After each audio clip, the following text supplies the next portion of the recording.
السلام علیکم ورحمۃ اللہ وبرکاتہ۔ میں ہوں حکیم AS باصر اور آپ دیکھ رہے ہیں طبی معلوماتی چینل ہربلسٹ TV 786۔ آج ہم آپ کے لیے گل عباسی، اس کی پہچان، اس کا مزاج، فوائد اور مختلف بیماریوں میں اس کے استعمالات کے طریقے لے کر آپ کی خدمت میں حاضر ہو گئے ہیں۔ اگر ابھی تک آپ لوگوں نے ہمارا چینل سبسکرائب نہیں کیا تو ہمارے چینل کو سبسکرائب کر لیں، بیل آئیکن کو دبا لیں۔ تو چلو شروع کرتے ہیں۔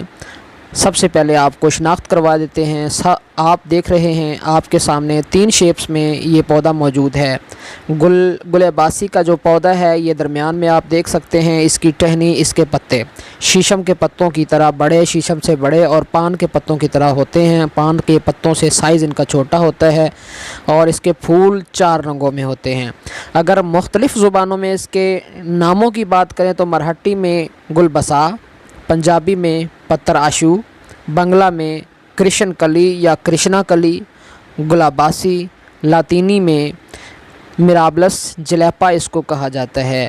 یہ اس کے مختلف زبانوں میں نام، عرف عام میں، اردو زبان میں اور مختلف پنجابی زبان میں مختلف علاقوں میں گل عباسی کے نام سے ہی مشہور و معروف پودا ہے۔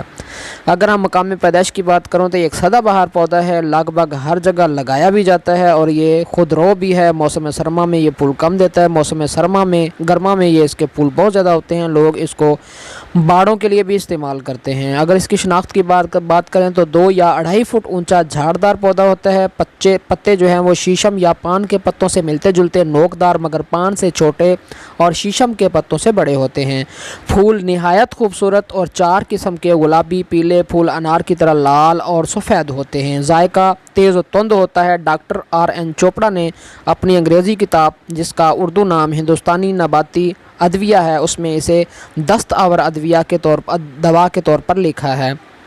اس کا مزاج گرم خشک ہے۔ اگر مزاج کو دیکھو تو اس کے مطابق یہ بلغم کو بذریعہ دست خارج کرتا ہے۔ پھول معتدل، جڑ گرم تر اور بیج سرد خشک ہوتا ہے۔ مقدار خوراک اس کی جڑ 5 گرام سے 10 گرام، بیج اور پھول 5 گرام سے 7 گرام تک، پتے 1 سے 5 گرام تک اس کے استعمال کیے جاتے ہیں۔ اگر ہم بات کریں فوائد کی تو بیرونی استعمال کرنے سے آرام اور داد کے لیے مفید ہے، مصفی خون ہے۔ اس کی جو جڑ ہے وہ مردانہ کمزوری کے لیے ہے اور مغلظ منی ہے۔ اس کے پتوں کو کوٹ کر ورموں کے اوپر باندھتے ورم تحلیل ہو جاتے ہیں۔ خونی بواسیر اور سیلان الرحم اور کثرت حیض میں بھی یہ مختلف طریقوں سے استعمال کیا جاتا ہے۔ مختلف جسم کے حصوں کے اوپر جو سوجن آ جاتی ہے اس کے لیے بھی گل عباسی کے پتے، بانسا کے پتے ہر ایک 50 گرام، ارنڈ کے پتے 25 گرام پانی میں جوش دے کر سوجن کے مقام پر باندھیں تو اس سے سوجن میں وہ مفید ہے۔ اور کمزوری معدہ میں بھی گل عباسی کی بھجیا پکا کر کھائی جاتی ہے، اس سے معدہ مضبوط ہوتا ہے۔ کشتہ سیسہ، اس کا طریقہ یہ ہے کہ سیسہ کو باریک سوہان کر کے گل عباسی کے رس میں خوب کھرل کریں۔ جب خشک ہو جائے تو پوست کے پانی میں دوپہر تک کھرل کریں، پھر کوزے گلی میں گل حکمت کر کے 6 کلو اپلوں کی آگ دیں۔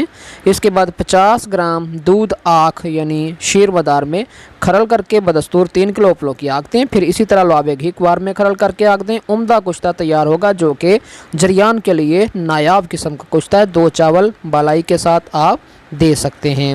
اس کی جڑ نہایت ہی محرک باح ہے اور مصفی خون ہے۔ اس کا جوشاندہ وجع المفاضل اور آتشک وغیرہ کے لیے پلاتے ہیں۔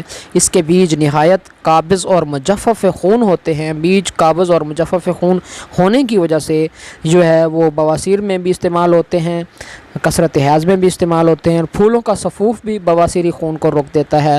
پتے جو ہے وہ بیرونی طور پر اورام کو تحلیل کرتے ہیں اور کوٹ کر باندھنے سے پھوڑے پھنسیاں پھٹ کر صاف ہو جاتے ہیں۔ اگر ان میں مواد زیادہ ہے تو وہ پھٹ کر پک کر مواد نکل جاتا ہے، خارج ہو جاتا ہے۔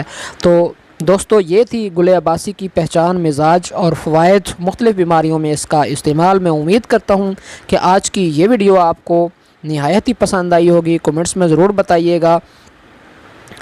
اور ابھی تک اگر آپ لوگوں نے ہمارا چینل سبسکرائب نہیں کیا تو ایک مرتبہ پھر آپ کو کہتا ہوں جی چینل کو سبسکرائب کر لیں۔ انشاءاللہ ہم نئی ویڈیو کے ساتھ ایک مرتبہ پھر آپ کے خدمت میں حاضر ہوں گے نئی بوٹی کے ساتھ۔ تب تک کے لیے اجازت۔ السلام علیکم ورحمۃ اللہ وبرکاتہ۔